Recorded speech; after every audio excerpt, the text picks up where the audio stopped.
messieurs, bonjour et bienvenue dans ce journal. Au sommaire, parlons d'obésité. Ensemble, nous pouvons changer le récit de l'obésité pour une vie plus joyeuse, plus saine et plus longue. C'est le thème retenu cette année dans le cadre de la commémoration au plan international de la journée de l'obésité. Dans ce journal, les causes, les conséquences et les moyens de lutte contre cette maladie. Ils sont souvent victimes de nombreux préjugés dans la société africaine et sont donc vus de façon différente. Les gauchers sont-elles des personnes normales comme les droitiers? Élément de réponse dans ce journal. Et plus hors de nos frontières, j'y arrive, la Côte d'Ivoire rapatrie ses premiers ressortissants de Tunisie ce matin.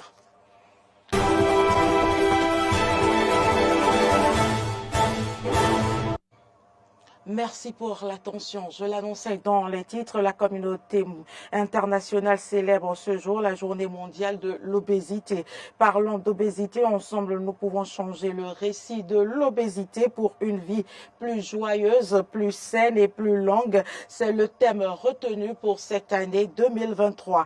Qu'est-ce que donc l'obésité? Quelles sont les causes, les conséquences et comment lutter contre elles? Réponse dans ce reportage qui porte la signature de Arthur Poindo. L'obésité concerne aujourd'hui la quasi-totalité de la planète. Dans de nombreux pays émergents, l'obésité est un problème mondial.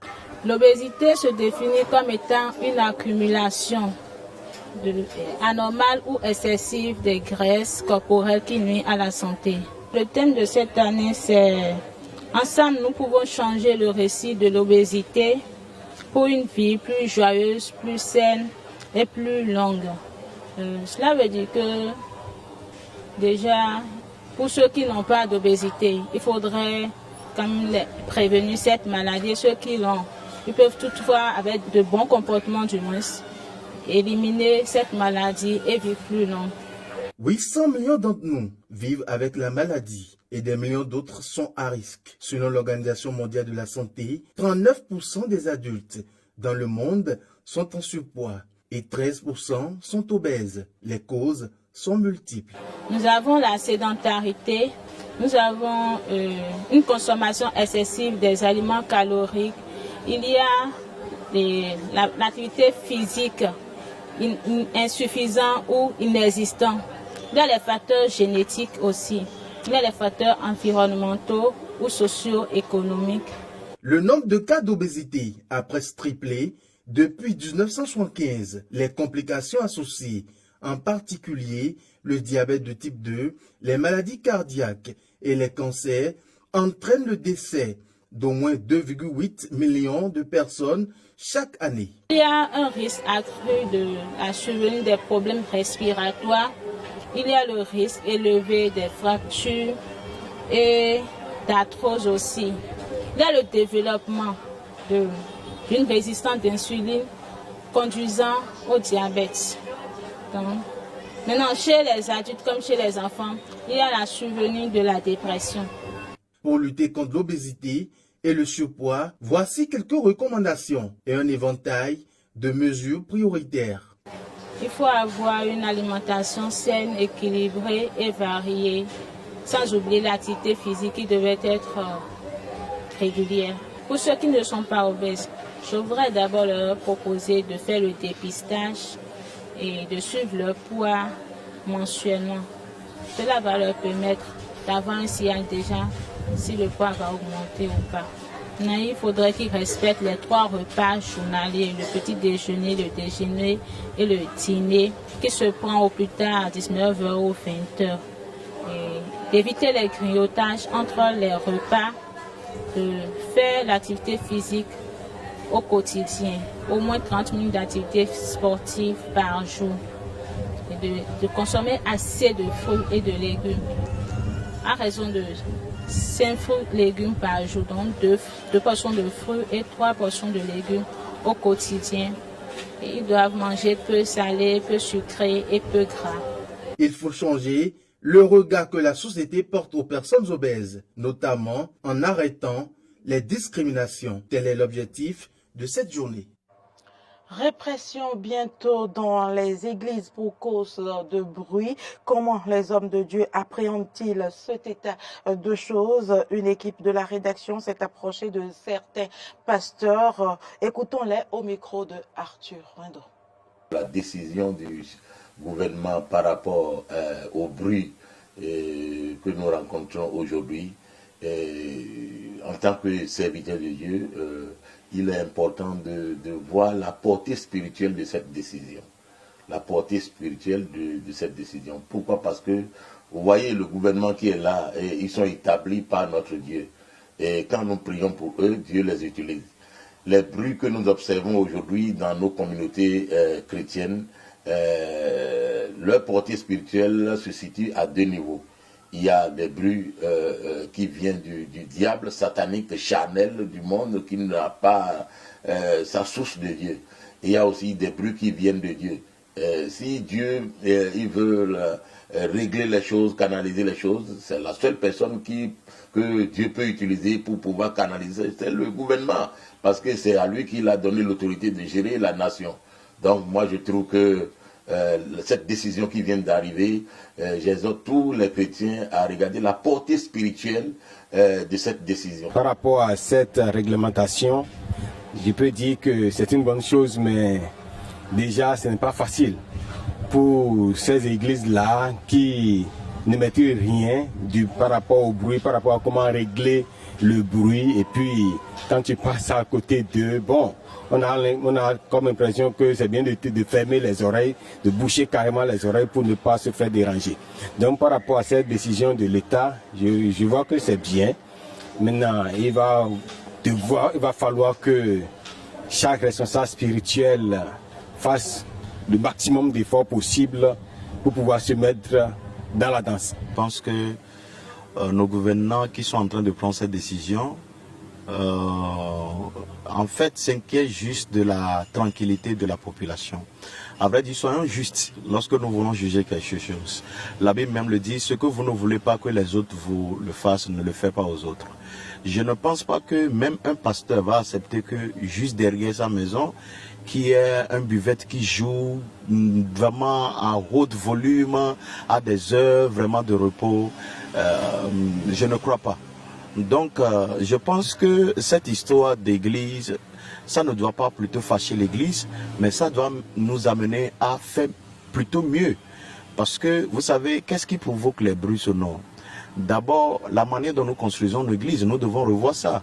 Si vous allez dans la plupart des pays anglophones, les gens construisent des églises, ils insonorisent la salle. Où vous êtes à l'extérieur, mais vous ne savez même pas qu'on joue dedans. Il faut que même nos églises maintenant commencent par penser à ça. Vous comprenez, nous devons quitter la médiocrité et quand nous voulons construire de l'église, nous appelons les architectes qu'il faut. Aujourd'hui, les gens croient que tout ça là, ça coûte cher. Aujourd'hui, ça ne coûte pas cher. Il suffit d'avoir des bonnes personnes et d'avoir des bons conseils qu'il le faut. Vous comprenez? Et maintenant, je sais que beaucoup d'églises ne sont pas encore construites, sont sous la patame et tout et tout. Il faut juste diminuer le volume. Et ça aussi doit amener l'église à voir le son. Qu'est-ce qui amène les sons à créer aussi? C'est des fois quand vous n'avez pas les bons instruments, vous comprenez? Là, on est obligé de pousser le volume à fond. Et nos jeunes musiciens, tout le monde veut faire la démonstration juste et tout. Ouais, le pasteur doit régulariser toutes ces choses dans l'église. On peut avoir petite somme, mais avoir des instruments qu'il faut. Aujourd'hui, avec les venues de France et tout, vous n'avez pas besoin d'acheter des choses qui vont faire 3 mois gâter et pousser le volume à fond. Il faut avoir des bons techniciens. Faisons à présent un tour dans l'univers des personnes qui se servent au quotidien de la main gauche. Ils sont communément appelés des gauchers. Ces gens sont souvent vus de façon différente dans la société. Sont-elles des personnes normales comme les droitiers? Suivez ici la réponse dans ce magazine réalisé par Maury Arnaud Agua. Je peux tout faire avec la main gauche. Jouer, manger, faire du sport, tout ce qu'un droitier peut faire, je le fais avec la gauche. Credo est le seul d'une fratrie de 4 enfants à être gaucher. Dans son enfance, il lui arrivait déjà de s'interroger sur sa personne. Au primaire, quand je me voyais utiliser la main gauche et certains de mes camarades la main droite, je me demandais, pourquoi? Comment se fait-il? Pourquoi je n'utilise pas la main droite plutôt? Et pourquoi c'est la main gauche? Donc, je posais des questions à papa. Comment se fait-il que je suis gaucher, non droitier? Comment se fait-il que tout le monde soit droitier? Donc, il a dit, ce sont des trucs qui arrivent. Peut-être que moi, je suis gaucher. Peut-être tous mes enfants seront droitiers. Ou encore tous seront gauchers. Donc, c'est un peu ça. Donc, au fil du temps, c'est resté dans ma tête. J'ai maintenu la gauche, je continuais, par moments j'utilisais aussi la droite, donc il n'y a pas eu de problème. Comme credo, Marie-Madeleine est gauchère. Elle parle du regard que portaient ses camarades sur elle à l'école. Bon, c'est depuis mon enfance, j'utilisais la main gauche, mais c'était pas facile. À l'école, mes camarades me voyaient un peu bizarre, quoi. Parce que j'utilise la main gauche, je me voyais un peu différente des autres, mais je me suis adaptée. Gaucher ou gauchère, le professeur psychologue Denis Amoussouyeye n'y voit rien d'anormal. La main gauche n'est pas une main sinistre. Non, c'est l'homme qui croit que c'est une main comme une autre. Il y a des gauchers célèbres. Oui, des gauchers célèbres, qui étonnent même, des guerriers célèbres qui sont gauchers. Il y en a dans l'histoire. Qui étonnent parce qu'ils se surpassent. Ils se surpassent avec leurs mains. Ils se surpassent pour corriger leur handicap, restant comme nous sommes. Pourtant, dès qu'un enfant commence à faire usage de la main gauche, son entourage s'y oppose. Credo et Marie-Madeleine en ont été victimes et racontent. Quand j'ai commencé le primaire, ma maîtresse de maternelle, à chaque fois, elle me tapait pour que je puisse utiliser la main droite. À chaque fois, elle le faisait. Il a fallu que mon père intervienne pour lui dire de cesser de me laisser utiliser la main gauche. Donc depuis ce temps, elle n'a plus rien fait. Jusqu'à présent, c'est la gauche que j'utilise. Quand j'étais en classe de ECP, mes parents m'ont pris un tuteur pour qu'il puisse m'aider à changer la même main. Je n'ai pas pu changer, c'est ça que j'ai utilisé jusqu'à présent. Je ne me sens pas limitée dans l'usage de ma main gauche. Le professeur psychologue Denis Amoussouyeye pense qu'on ne devrait pas empêcher un enfant gaucher de faire usage de sa main gauche. Il ne faut jamais la taper, sinon ça s'appelle le gaucher contrarié. On le déconditionne pour qu'il soit... c'est pas bon, ça va le traumatiser. Il est né, ou elle est née, gaucher, il faut la laisser comme ça. Il faut le laisser. L'enfant tel qu'il est. Femme, fille, tel qu'elle est. Garçon, tel qu'il est. Il écrit tel qu'il est. Il ne faut jamais le... Pourquoi voulez-vous qu'il soit droitier s'il est né droitier, s'il est né gaucher? Les personnes faisant usage de la main gauche sont victimes de préjugés. Mais pour avoir côtoyé des gauchers, Solange et Valentin voient à travers eux des personnes normales. Parce qu'ils sont super doués, très intelligents et aussi efficaces. Ils sont très intelligents quand même et aussi gentils. Je suis vraiment intéressée quand je vois les gauchers faire des choses avec la même gauche, ce que moi je ne peux pas faire, comme manger, écrire, me saluer aussi parfois. J'aime bien. Ça m'étonne. Je vois que ça sort de l'extraordinaire. Comment je vois quelqu'un qui utilise la main gauche, qui écrit bien, qui fait tout bien avec ça. Et moi, je fais souvent l'effort de faire ça, mais ça ne marche jamais. Et ça m'étonne comment ça se passe. Souvent, ils sont aussi intelligents et doués. Bon, les gens qui... Donc, quand j'étais aussi au cours secondaire, les amis qui utilisaient la main gauche, souvent, quand ils écrivaient au tableau, c'est des gens qu'on adorait avoir. Malgré les nombreux préjugés qui existent sur les gauchers et en particulier les femmes gauchères, Credo ne voit aucune différence entre un droitier et un gaucher. Nous disposons de deux mains, la gauche comme de la droite. Donc toute personne peut être amenée à utiliser la gauche ou la droite. Ça dépend de, comment dirais-je, de la nature ou des circonstances. Il n'y a pas de différence entre un gaucher ou un droitier, non. Les habitants de Sekondi, un quartier périphérique de Semekoji, ont difficilement accès à l'eau courante. Cela fait plusieurs mois déjà que la situation perdue. À bout de souffle, la population crie leur ras-le-bol. Plus de précisions dans ce reportage de Grace Avalibé. C'est tout un calvaire que les habitants de Sekondi sont obligés de vivre depuis un moment. Depuis 3 mois, c'est devenu criant. Même ma modeste personne chez moi, je n'ai plus d'eau. Je crois que ça fait près de 2 mois que je n'ai plus d'eau dans mon robinet. À chaque coucher du soleil, il faudra se priver du sommeil et guetter les premières gouttes d'eau qui vont sortir du robinet.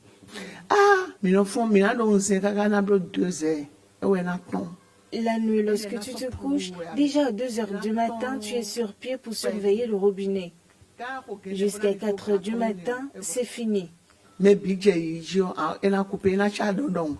peine quelques gouttes sortent. À partir de 5 heures, beaucoup de personnes se lèvent pour prendre de l'eau et à ce moment, ça saute très faiblement. Après ça, ça fait au lendemain, il n'y a plus d'eau. Si tu te laves trop, c'est avec 2 litres ou 3 litres d'eau. Mais se laver avec 5 litres d'eau maintenant, c'est pas possible. 3 litres, 5 litres à Simon-Bolé. Passé 5 heures du matin, il n'y a plus d'eau à Sekondi. Il faut maintenant faire des centaines de mètres de marche pour espérer en trouver dans un quartier à côté. On est obligé de faire le calvaire, d'aller chercher un peu partout avec des bidons pour chercher d'eau courante, afin d'en bénéficier. Le chef quartier semble connaître les causes de cette privation d'eau dans sa localité. Compte tenu de mes investigations, puisque j'ai appelé, puisque en tant que chef quartier, je suis aussi président du comité de plainte par rapport à la voie qui s'effectue. Donc il y a beaucoup de plaintes qui sont venues à mon niveau.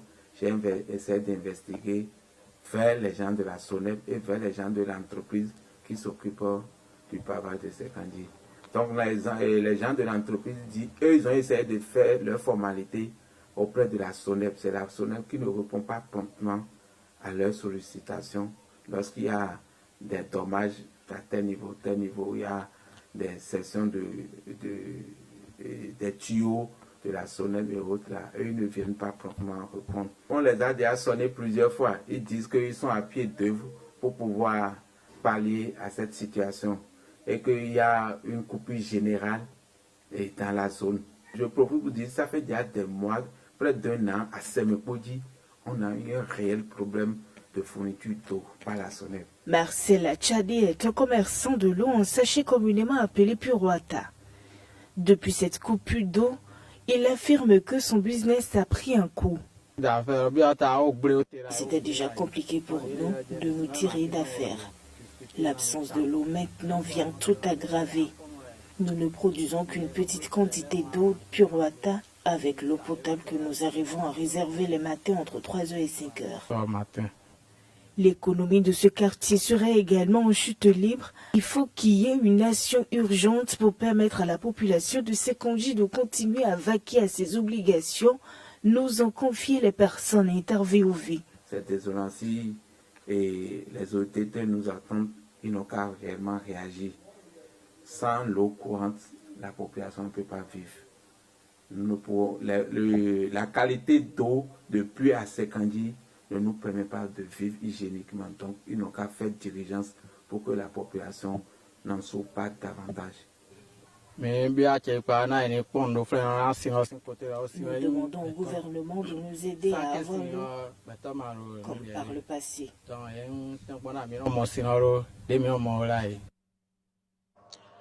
Actualité en dehors du Bénin, la Côte d'Ivoire rapatrie ses premiers ressortissants de Tunisie ce matin. 145 passagers étaient dans le vol affrété par Air Côte d'Ivoire. Les détails.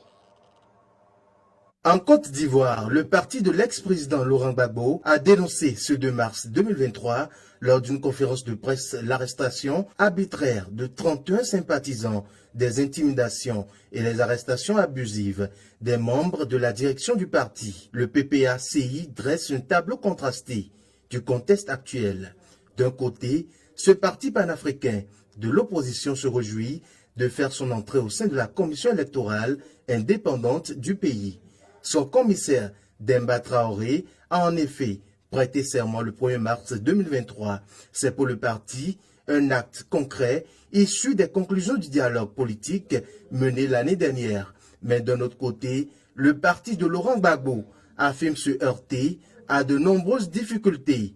Face à la presse, Justin Koné-Katinan, le porte-parole du PPACI, liste des exemples de meetings avortés à raison, selon ses mots, d'entrave à la liberté de circulation des militants du PPACI. À cela s'ajoute l'inculpation du secrétaire général du parti, Damana Pikas, soupçonné d'être impliqué dans l'attaque d'un camp militaire en avril 2021 et l'arrestation.